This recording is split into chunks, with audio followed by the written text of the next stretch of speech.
Salom hermanos, bienvenidos al estudio de la parashá de esta semana, que es la número 31, llamada Emor, y se puede traducir como habla o di. Esta parashá es un poquito larga, por eso he decidido centrarme en los puntos importantes a tratar, que van a ser 3. La purificación de los sacerdotes, las fiestas que se mencionan en Levítico 23, y la purificación de las ofrendas y las ofrendas como tal. Empecemos.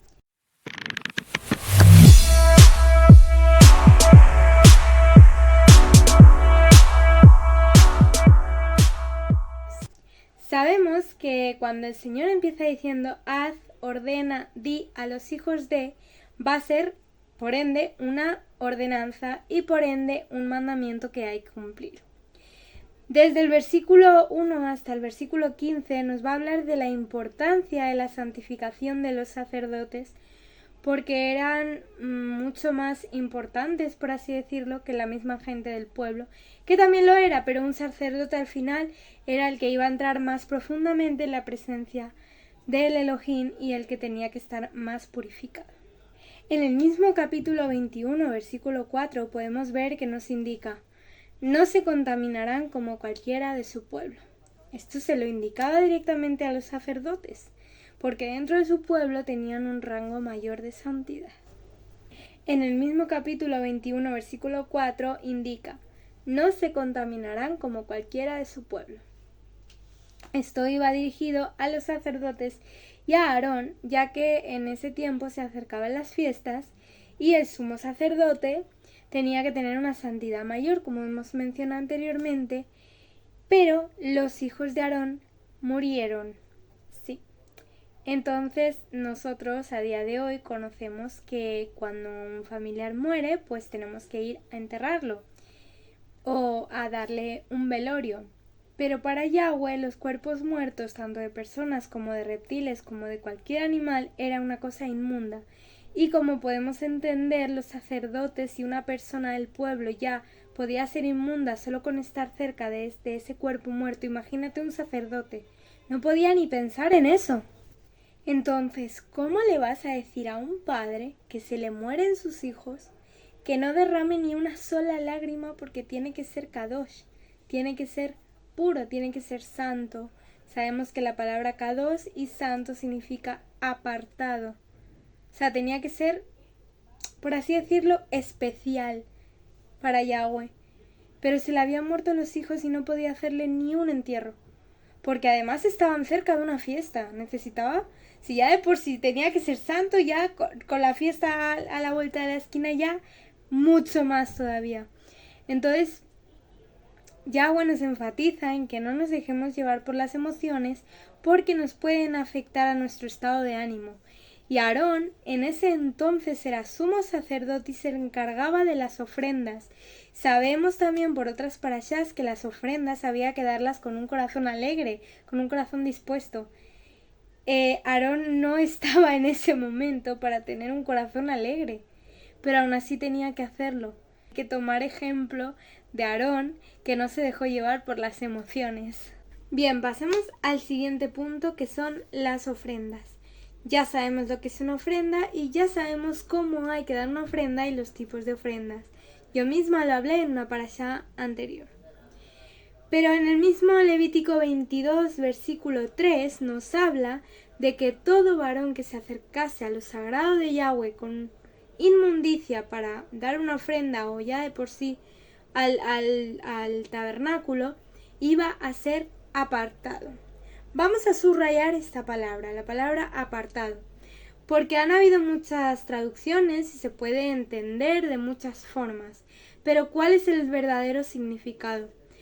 Hay que entender el contexto. En este caso está hablando de gente inmunda, por tanto ese apartado no iba a ser kadosh, que si te apartas de las cosas inmundas obviamente sí lo serías, pero en este caso era gente inmunda que se acercaba al lugar santo, entonces iba a ser apartado y cortado de su pueblo. Aquí quiero hacer énfasis en un pequeño estudio de este capítulo 22 de Levíticos, porque la Biblia nos habla en Corintios de que hay dos tipos de hombre. el hombre espiritual y el hombre terrenal. La palabra bara, en hebreo, que significa crear, ha sido mal traducida como sacar o crear de la nada. Tiene una traducción mejor, que es extraer de. El Señor, cuando creó a Adán y Eva, hombre y mujer los creó, a Eva la sacó de la costilla de Adán, la extrayó de la costilla de Adán, y Adán lo sacó del molde de la tierra. Entonces al final no los creó tanto de la nada, sí que los extrayó de un sitio. Entonces, para separar a estos dos hombres, el espiritual, que es como más el que está interiorizado cuando estamos con Elohim y con sus cosas, y el terrenal, que es carne, y sabemos que la carne en el final de los tiempos va a ser muerta. No tenemos lucha contra sangre ni carne porque va contra el espíritu. Ya ahí hace las dos distinciones del espíritu y la carne, de esos dos tipos de hombre.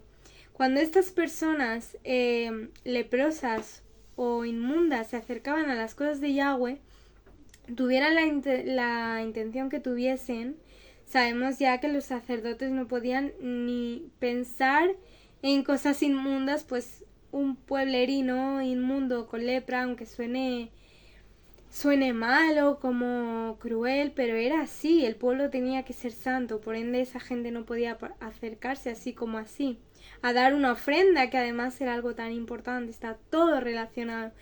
Entonces cuando esa persona tenía un defecto, igual que para dar una ofrenda, el carnero o el animal que ofrendases también no tenía que llevar mancha, no tenía que tener sangre ni ninguna dismorfia ni nada, tenía que ser perfecto. Pues así mismo con los hombres y las ofrendas. Hace esta distinción del hombre terrenal y el hombre espiritual, porque cuando esta gente se acercaba con inmundicias, ya no era espiritual y perfecto, ya era terrenal y carnal, entonces iba a ser apartado del pueblo. Bien, hablemos ahora más de las ofrendas como tal, como materialismo o como ese acto de dar la ofrenda. El Levítico 22:20 nos dice: ninguna cosa en que haya defecto ofreceréis, porque no os será aceptada. Nos está diciendo el Señor que aunque ofrezcamos una ofrenda, si tiene algún defecto, no la va a aceptar, pues por cruel que parezca y malo, sí es así, porque como he dicho anteriormente, tenían que ser santas y con buena disposición. Entonces, quiero leer unos paralelismos que he hecho sobre las ofrendas y cómo hay que disponerse a dar esas ofrendas para que reflexionemos. El que da de lo que le sobra demuestra que Elohim no es el primero. El que da algo de manera obligada demuestra que no le es importante agradecer al Eterno. El que da una ofrenda mediocre demuestra que lo que piensa el Eterno para él no es importante, ya ha dado la ofrenda. Mas el que da lo que le cuesta y lo que más valora demuestra que Elohim es lo más importante en su vida y su prioridad. Entonces, ¿cómo estás ofrendando tú al Eterno? Una vez leído esto y entendido esto, recordemos Levíticos 22:31. Obedezcan mis mandamientos y pónganlos por obra. Bueno, vamos a pasar al último punto de esta parashá, que todos nos lo sabemos ya y las conocemos y las celebramos, que son las fiestas sagradas de Yahweh. Sabemos que hay 7 fiestas y que se realizan en 2 etapas diferentes del año, pero me gustaría hablar de las fiestas de manera diferente, como la sabiduría que me ha dado Yahweh en esta parashá. Y que si mucha gente que está viendo esto, hay personas que de lo que voy a hablar de las fiestas no lo sabe, pues bendito sea Elohim que se lo ha revelado, hermano. Primeramente el capítulo 23 nos empieza hablando del Shabbat. Pero no íbamos a hablar de las fiestas. Sí, pero es que resulta que el Shabbat también es una fiesta.